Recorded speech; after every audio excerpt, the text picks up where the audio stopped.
color na meron sa Philippine flag?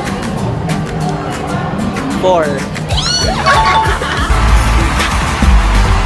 Okay, go or pass? Go. Go. Okay.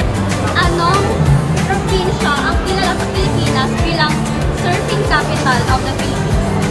Siargao. Go or pass? Go. Okay, for 300 left. Ilang kulay ang meron sa rainbow? 8. 7. What's your final answer? 8 lang. Sige, think ka lang. 1 second. 8.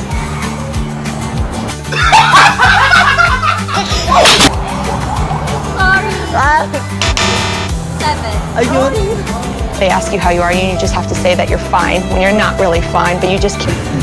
Anong job website ang pwedeng mag-sign up ang job seekers and employers? Wala akong alam talaga ng mga online ano.